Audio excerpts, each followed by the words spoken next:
여러분, 혹시 이런 생각 해보신 적 있으세요? 분명히 지도를 보면 이집트에서 이스라엘까지 걸어서 가면 한 달이면 될 것 같은데, 이스라엘 백성들은 무려 40년이나 광야를 헤맸을까? 정말 신기하지 않나요? 현대인이 걸어도 두세 달이면 충분한 거리를 40년 동안 돌고 또 돌고, 그 안에 도대체 무슨 일이 있었던 걸까요? 오늘 우리가 함께 펼쳐볼 책, 바로 민수기입니다. 민수기는 구약 성경에서 네 번째 책인데요. 영어로는 넘버즈, 숫자라는 뜻이에요.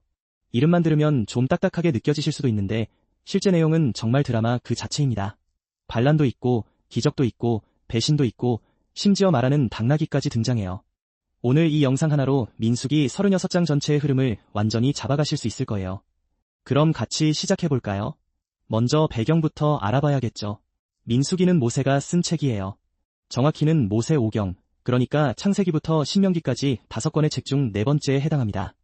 시간적 배경은 이스라엘 백성들이 이집트 노예 생활에서 탈출한 이후 시나이 광야에 있던 시절부터 시작돼요. 이스라엘 백성들은 출애굽기에서 하나님이 이집트에 10가지 재앙을 내리시고 기적적으로 홍해를 건너 탈출했잖아요. 그리고 시나이 산에서 십계명을 받았고요. 레위기에서는 하나님께 드리는 예배와 규례들을 받았고요. 그런데 이제 민수기에서는 드디어 그 약속의 땅, 가나안을 향해 출발하는 거예요. 그런데 이 책 이름이 숫자일까요? 민수기 초반부에 인구조사가 2번 등장하거든요. 히브리어 원제는 베미드바르, 뜻은 광야에서예요.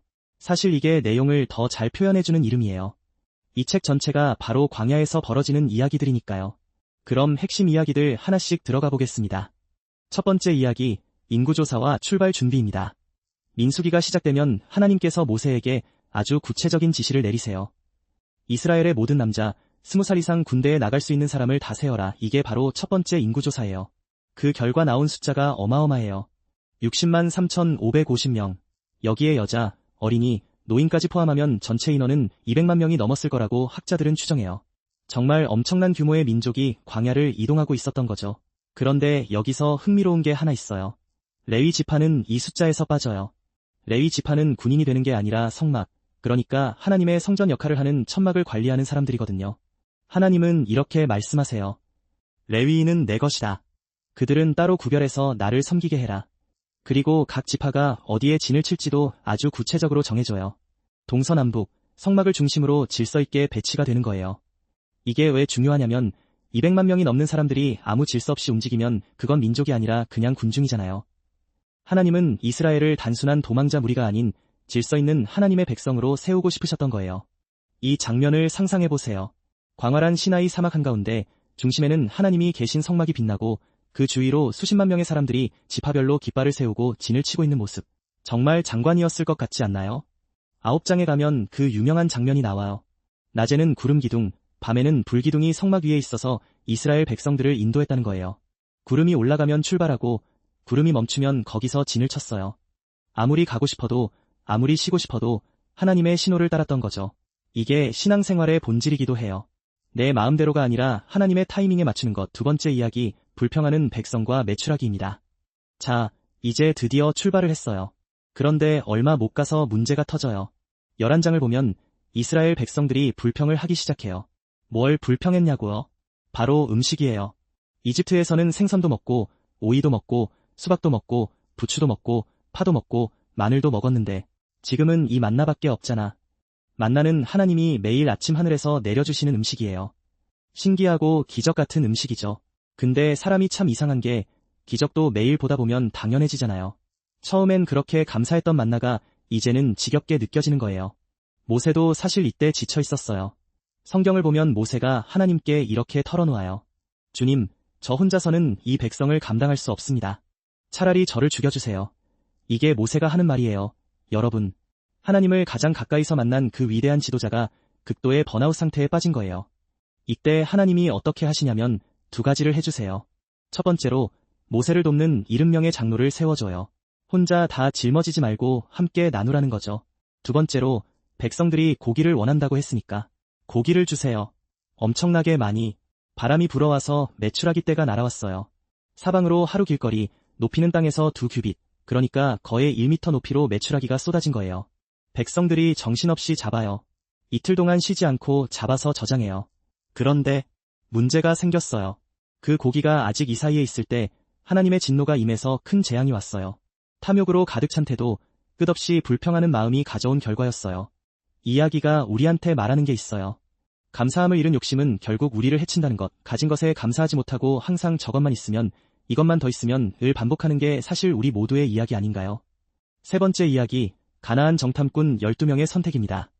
이게 민수기에서 가장 결정적인 사건이에요. 이 한 사건이 이스라엘의 운명을 완전히 바꿔놓거든요. 드디어 약속의 땅 가나안 바로 앞에 도착했어요. 하나님은 모세에게 말씀하세요. 각 지파에서 한 명씩 지도자들을 뽑아서 그 땅을 정탐하고 와라. 12명이 선발됐어요. 그 중에 여호수아와 갈렙도 있었어요. 40일 동안 그들은 가나안 땅을 샅샅이 둘러봤어요.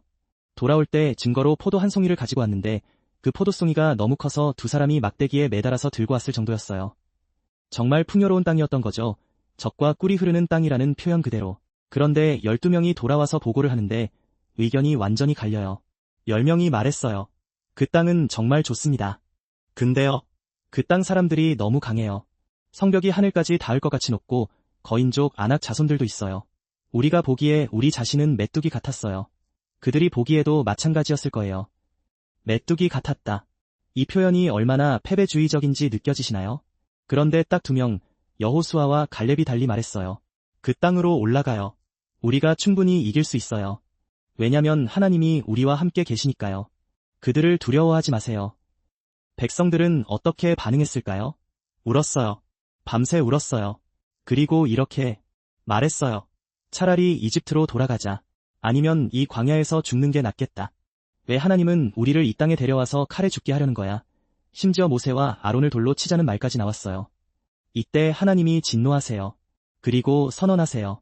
정말 무거운 선언이에요. 좋다. 너희가 광야에서 죽길 원한다고? 그렇게 되리라.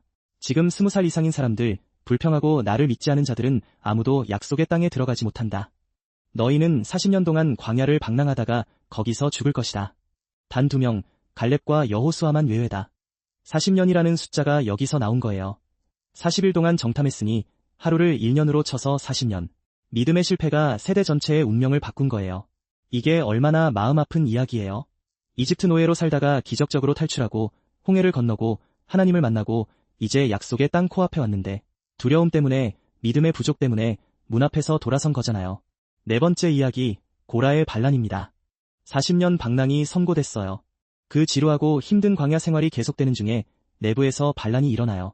16장, 고라라는 사람이 등장해요. 그는 레위 지파 사람이었어요. 그 자체로 이미 하나님께 선택된 특별한 지파인데 거기에 만족을 못해요. 그는 다단, 아비람, 그리고 이스라엘 지도자들 250명을 끌어모아서 모세와 아론에게 대들어요. 당신들만 특별한 척해요.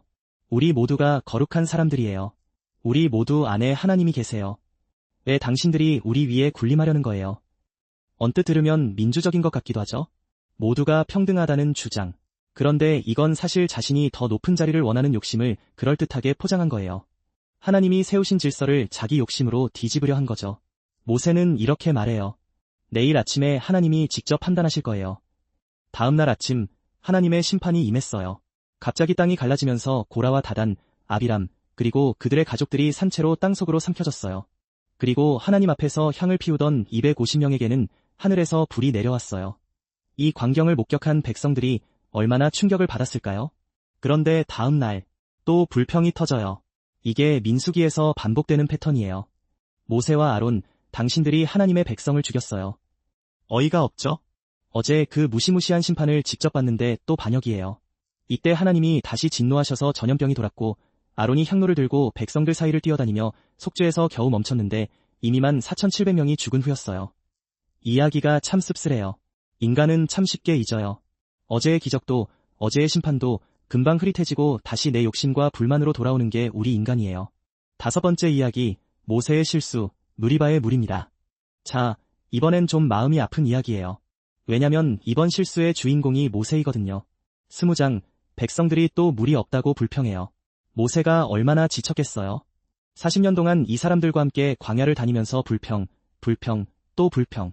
게다가 방금 전에는 누나 미리암이 세상을 떠났어요. 슬픔과 분노가 뒤섞인 상태였겠죠. 하나님은 모세에게 말씀하세요. 지팡이를 들고 반석 앞에 서서 반석에게 물을 내라고 말하여라. 그런데 모세가 어떻게 하냐면 말을 하는 게 아니라 화가 나서 그 지팡이로 반석을 2번 쳐버려요. 그러면서 이렇게 말해요. 이 반역하는 자들아, 우리가 너희를 위해 이 반석에서 물을 내랴? 물은 나왔어요. 기적은 일어났어요. 그런데 하나님이 모세에게 말씀하세요. 너는 나를 믿지 않았고 이스라엘 백성 앞에서 나의 거룩함을 나타내지 않았다. 그러므로 너는 내가 이스라엘에게 주는 약속의 땅에 들어가지 못할 것이다. 이 선고를 들었을 때 모세의 심정이 어떠했을까요? 40년을 이 백성과 함께 했어요. 하나님의 부르심에 순종해서 이집트로 갔고 파라오 앞에서 담대하게 섰고 홍해를 갈랐고 산에서 하나님을 만났고 그 모든 것의 목표가 가나안 땅이었는데 그 문턱에서 너는 못 들어간다는 선고를 받은 거예요. 이 이야기는 여러 층의 메시지를 담고 있어요. 하나님이 모세에게도 책임을 물으셨다는 것, 즉 하나님은 편애하지 않으신다는 것, 그리고 리더의 자리가 얼마나 무거운 것인지, 또 분노에 휩싸여 하나님의 지시를 정확하게 따르지 않은 것이 얼마나 큰 결과를 가져오는지. 하지만 동시에 이 이야기가 모세를 나쁜 사람으로 그리는 게 아니에요. 모세는 40년 동안 정말 지쳤던 한 인간이었어요. 우리도 다 그런 순간 있잖아요. 너무 지치고 화가 나서 평소엔 안 할 말, 안 할 행동을 하는 순간. 민수기는 그 진실한 인간의 모습을 그대로 보여줘요. 6번째 이야기, 놋뱀과 치유입니다. 21장, 또 불평이에요. 이번엔 길이 돌아가게 되니까 백성들이 지쳐서 불평해요. 우리를 이집트에서 데리고 나왔어요? 이 광야에서 죽으라고요? 먹을 것도 없고 물도 없고 이 형편없는 만나는 이제 질렸어요. 그러자 불뱀들이 나타났어요. 사람들을 물었고 많은 이스라엘 사람들이 죽었어요. 그제야 백성들이 모세에게 와서 고백해요. 우리가 잘못했어요. 하나님을 원망했어요. 기도해 주세요. 모세가 기도하자 하나님이 해결책을 주세요. 놀랍게도 그 해결책은 이거예요. 놋으로 뱀을 만들어서 장대 위에 달아라. 뱀에 물린 사람이 그것을 보면 살 것이다. 놋으로 만든 뱀을 장대에 달아 높이 드는 것, 뱀에 물린 사람이 그 놋뱀을 바라보면 살아났어요. 이게 신약성경 요한복음 3장 14절에서 예수님이 직접 인용하세요. 모세가 광야에서 뱀을 들어 올린 것 같이 인자도 들려야 한다. 십자가에 달리실 예수님을 미리 보여주는 예표, 즉 예고편이었던 거예요. 뱀에 물려 죽어가면서도 그냥 놋뱀을 한번 바라보기만 하면 살 수 있었어요. 얼마나 쉬운 방법이에요. 그런데 만약 어떤 사람이 말도 안 돼, 뱀 쳐다본다고 살아? 내가 직접 약을 찾을 거야 하면서 다른 방법을 찾아다니다가 결국 죽었다면 그건 너무 안타까운 일이잖아요. 믿음이란 게 그런 거예요. 하나님이 제시하신 단순한 방법을 그대로 받아들이는 것. 7번째 이야기, 발람과 당나귀입니다. 이제 이스라엘 백성들이 점점 약속의 땅 가나안에 가까워져요. 그러자 주변 나라들이 긴장하기 시작해요. 이스라엘이 지나오는 곳마다 대단한 일들이 일어났다는 소문이 퍼져 있었거든요. 모압 왕 발락은 너무 두려워서 발람이라는 유명한 점쟁이 예언자를 불렀어요. 나한테 와서 이스라엘 백성들을 저주해줘요. 그러면 돈을 많이 드릴게요. 발람이 하나님께 물어봤어요. 하나님이 말씀하세요. 가지 마라. 그 백성은 복을 받은 백성이다. 그래서 안 갔는데 발락이 더 높은 신분의 사람들에게 더 많은 돈을 보내요. 발람이 흔들렸어요. 한 번만 더 물어보자. 이번에도 하나님은 막으시려 했어요. 그런데 발람은 그냥 가버렸어요. 길을 가던 중에 엄청난 일이 벌어졌어요. 발람이 탄 당나귀가 갑자기 서버리는 거예요. 발람이 화가 나서 당나귀를 때렸어요. 또 멈추면 또 때리고 3번이나 반복이 됐어요. 그